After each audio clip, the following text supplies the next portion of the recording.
อันนี้แม่แล้วยิบของพี่น้องแขวครับสารของแล้วก็เงินขายกับของพี่น้องเงินขายกับของ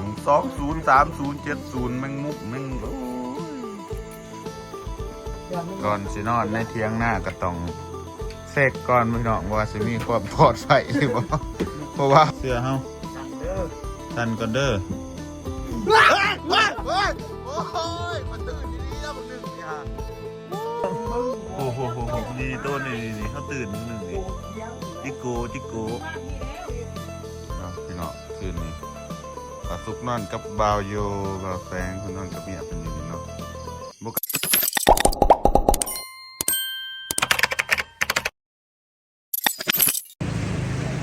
วัสิกลับบ้านพี่น้องเมื่อนี้บริกลับเนาะฝนตกห้ำแล้วสินอนบ้านบึงคามเอ้าคาตาลีเฮาสะดวกสบายนี่ว่าสีเมื่อบ้านบ้านตีพี่น้องแต่ว่าเราซุกเปลี่ยนแผนเนาะสิไปนอนบ้านบึงคามนอนหน้าบ่าวคำแสงขึ้นหนึ่งเนาะพี่น้องจังสิได้เมื่อบ้านรีบเก่าก็ได้เพราะว่านั่งไปนั่งมาระว่างนั่งพักผ่อนนะฝนมันตกพี่น้องฝนตกเลยก็เลยเมื่อบ่ได้ก็ได้ถาฝนหยุดจักเทื่อพี่น้องจนค่ำก็ได้ว่าพี่นอนบ้านบ่าวแสงเนาะได้อย่าไปคงอย่าไปเครียด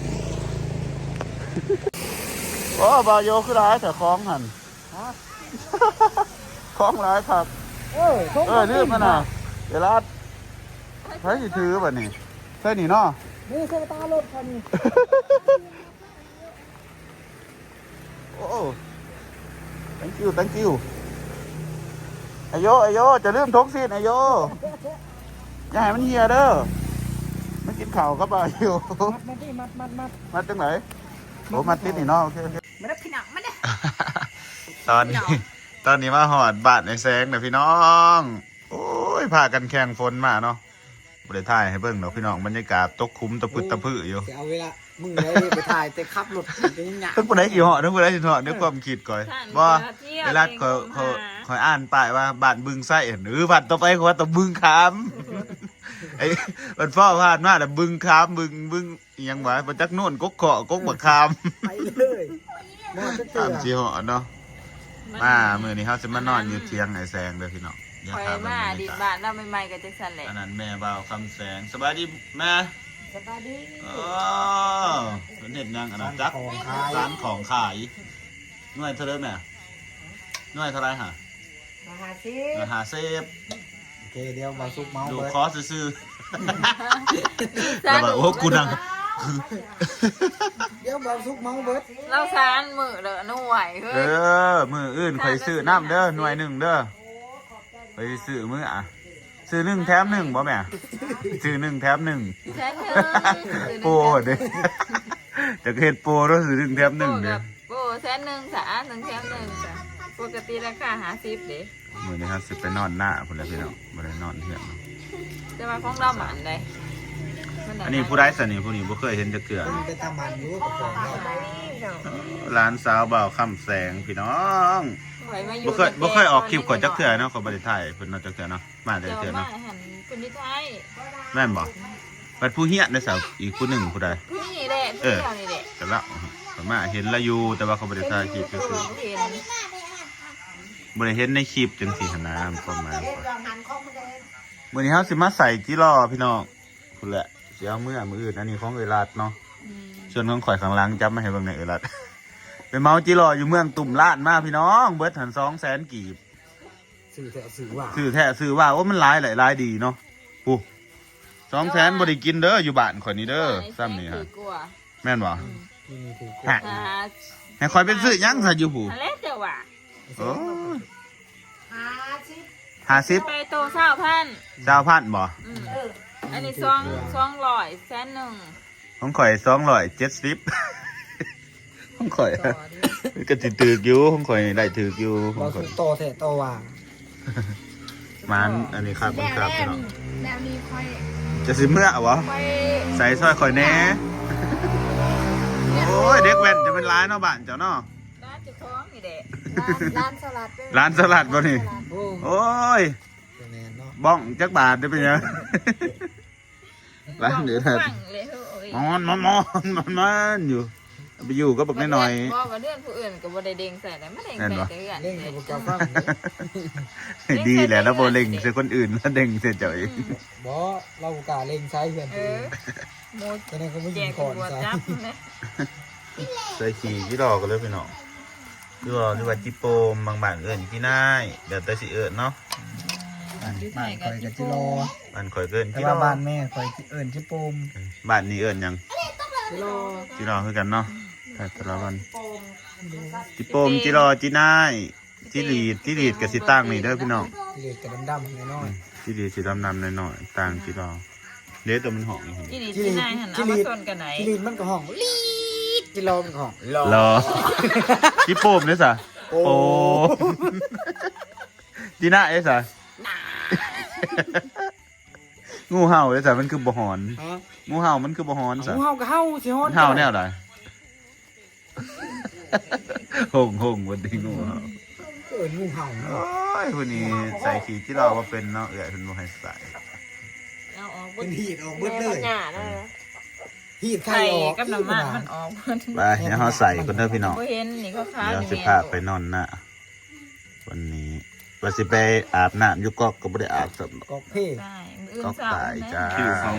บาวสุกเนาะที่เขาใส่บางนึงนี่เป็นของเอลาดเป็นสื่อมากพี่น้องบาวสุกกระสือเอลาดกระสือพากันออนซ้อน ต้องหนักต้องนอกหน้ามันเด้อพี่น้องก็ เอาเด้อเบิ่งเด้อ มันไป เอาโอเคสนามเนาะมาเบิ่งกัน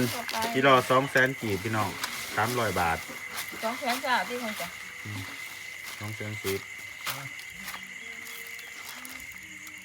300 บาทนี่ได้มาตามนี้เลยใช่ไหมซื้อ โอ้ โอ้ย ใส่แต่มันตาย โอ้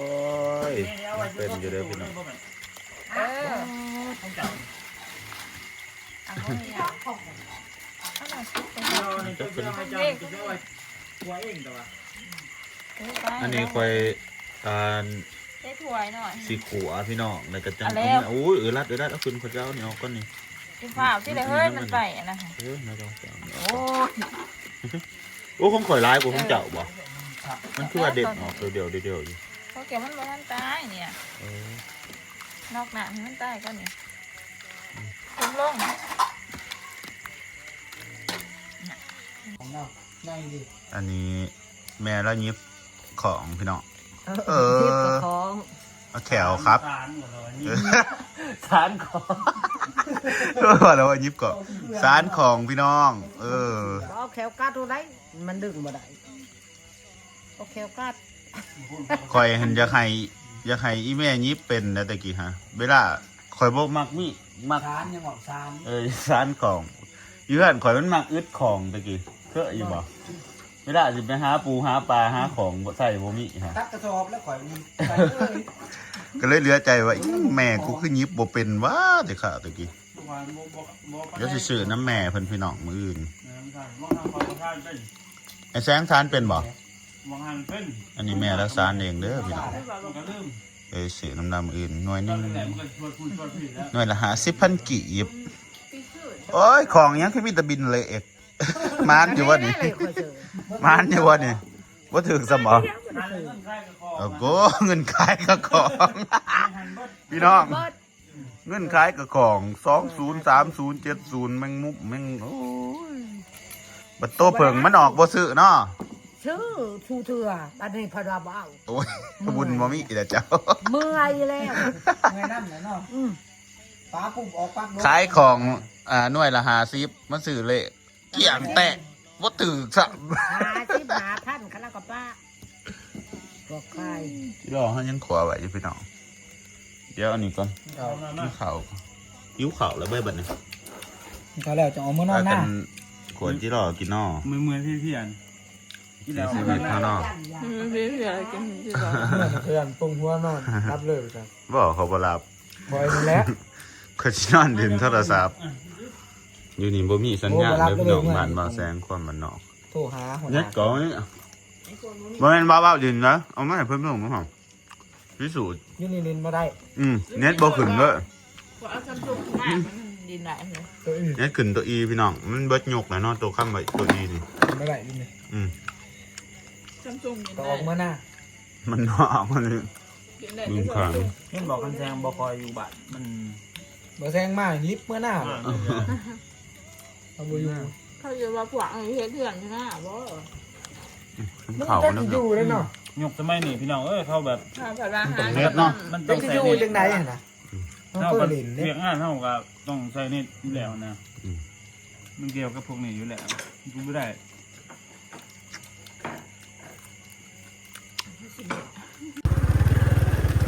พี่น้องเขาสิออกมาหน้าเบาแสงเนาะออกมานอนหน้าเพราะว่าอยู่หน้ามันมีเน็ตมีสัญญาณพี่น้องก็เลยว่าออกมานอนอยู่หน้าบัดอยู่เพื่อนทำบ่มีสัญญาณแปลกคัก แต่อยู่หน้าผัดนี่มันไก่เสาเนาะ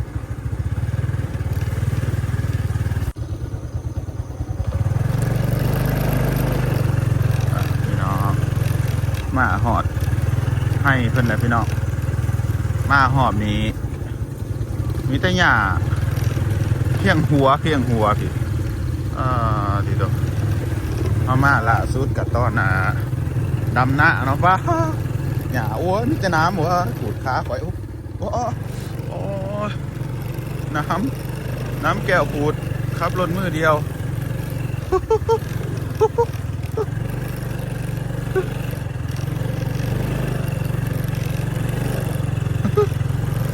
โอ้ยไปขับรถมือเดียวพี่น้องมันมื่นน้ำแก้วขูดมาหอบนี่มิตรหยามิตรน้ำโหดหลายพี่น้องกลับมาหน้าบ่าวคำแสงในหอบ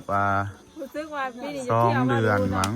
จะมาตั้งแต่ ประมาณตอนดำหน้าแล้วก็บริมาเลย ก่อนดำหน้าแล้วก็ดำหน้า ล่าสุดตอนดำหน้า นี่ เสียงลังนี่พี่น้องก็คือวันนี้เขาสิมานั่งมานอนอยู่นี่แหละเนาะ มะนางได้ โอ้มีโต๊ะใหม่เนาะเดี๋ยวนี้เนาะนี่มีโต๊ะใหม่พร้อมเนาะ เอาโต๊ะอยู่หันดิ นั่นบ่ มัน เพิ่งมาพอดีมัวเอาโต๊ะออกมา นี่เป็นอันก๊อกน้ำพี่น้องที่เฮาตั้งไหนเนาะที่เฮาอาบแต่ละเถื่อแต่ว่ามันพังละอื่นเพิ่นว่าเพิ่นสิแปลงนอนนี่แหละแรงวันนี้นอนนี้นะครับ นอนนานะครับ นอนนาไฟฟ้าห่มกายเด้อนางสุดกลิ่นไอความหลังอยู่นี่เพิ่นมีสัญญาณเนาะอยู่บนนอกนี่บัดอยู่เพื่อนเพิ่นบ่มีนอนจะได้มื้อแรงนอนนี่ได้เนาะ นี่มาไฟนะ กูนอนแถวนี้แหล้วตอกแตกแถวนี้ก็พากันนอนเด้ โอ้ฝนตกเรียกพอพี่เฮ้ย ตัวยามัน นั่นบ่ นี่เอามาไฟเป็น มันล่มแล้ว น้ำควงในขูดค่ะ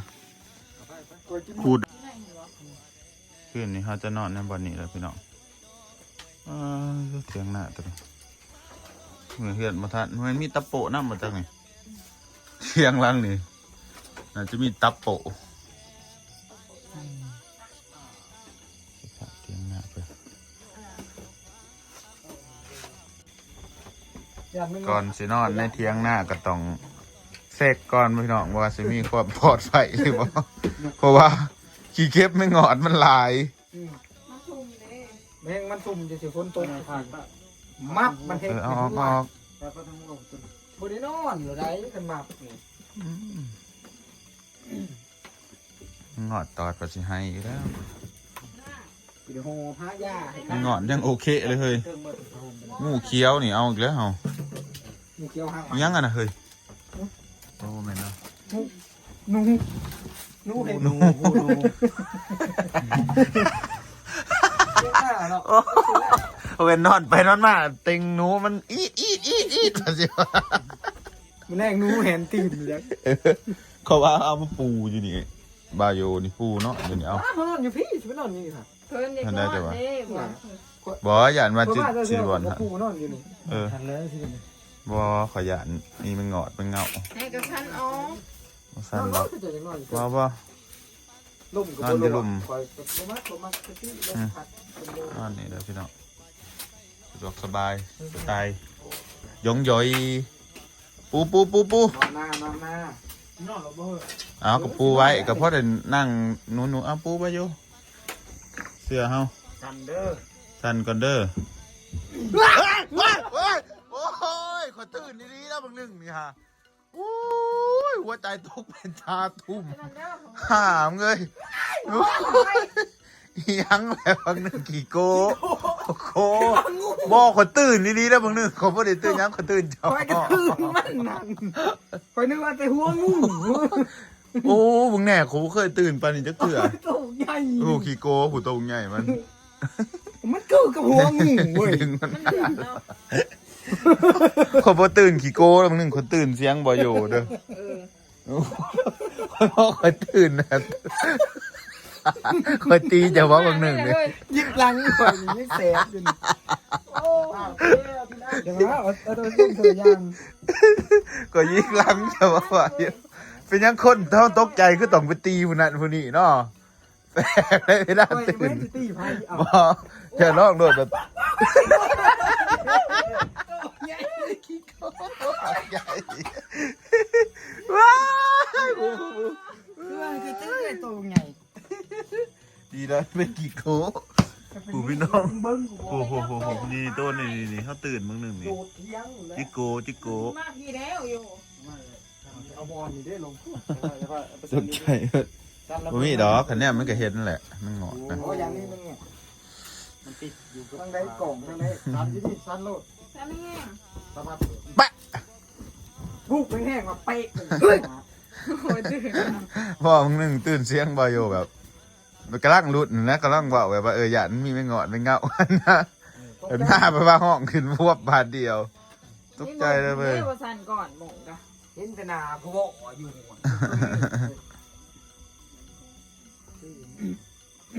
คืนนี้เราจะนอนนี่นะท่านผู้ชมส่วนคำแสงกับเมียก็นอนตรงนี้ปาสุกกับปาโยสินอนนี้เนาะนอนพอซ้ำแจ้งดอกพี่น้อง กันยุ่งได้อีกแล้วเนี่ย พี่น้องคือง่วง พอก็จะกันยุ่งได้ดีเนาะ พอหยุ่มได้ บกลางก็ได้ที่บอก แต่มันบ่ซูซี่กูเป็นยังมันจะคือยุ่งซูซี่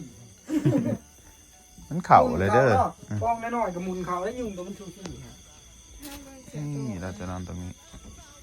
จะหนีทีมแล้วเนาะเสียแทน เราไฟพริกเหรอ จับไปให้มันปรุงควบอบอุ่น เย็บนี่ ได้ยุ่งได้อันนี้ ไรยุ่งคือตัวเด็กยังเป็นเด็กตัวเด็กใช่กูโดน เย่เรานอนได้แล้ววันนี้นะ การตกใจ ตกใจดีตรงนี้ เอาพอกระตื้นอยู่แล้ว แบบ แหว หยุบบาทเดียว มันแน่เบิ่งหนาบอดก็พี่สิว ได้แล้วนอนก็โดด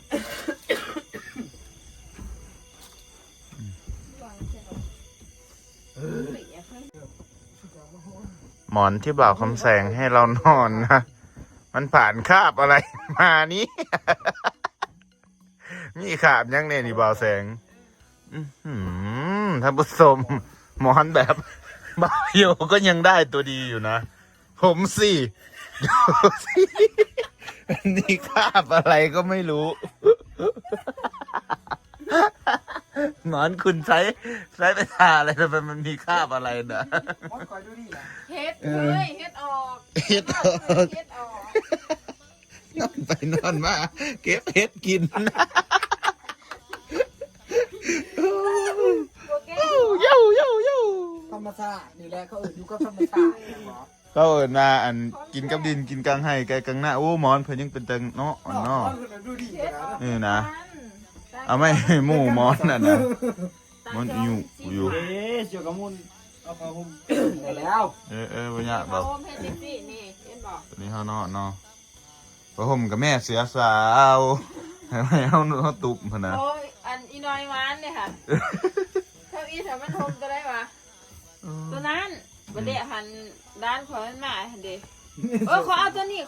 อันนั้นขอที่นี่มักสีลาย บ่าวแสงเพิ่นสินอนกับเมียเพิ่น วายโย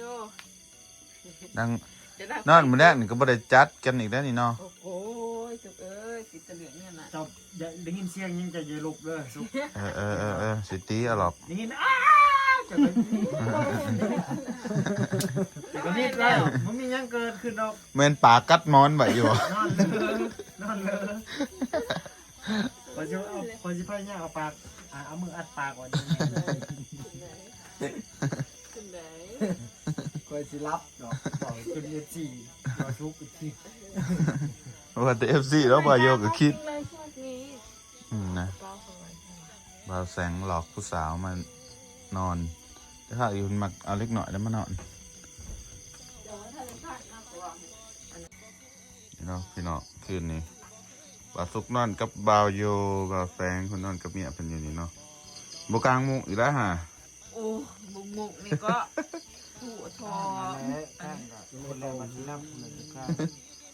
ผู้ทอกำบัดอะไร ตุ่มย่างให้น้องรับ อย่าดีว่าตัวดิ อันนั้นเลยปวดที่ปวดงานเป็นจังได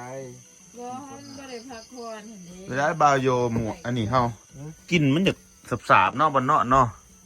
กินสาบอันนี้ ไม่ได้ซักไว้เด้ สาบอันนี้มันนอน ก็มันนอนสิเมื่อก็ซักไปแน่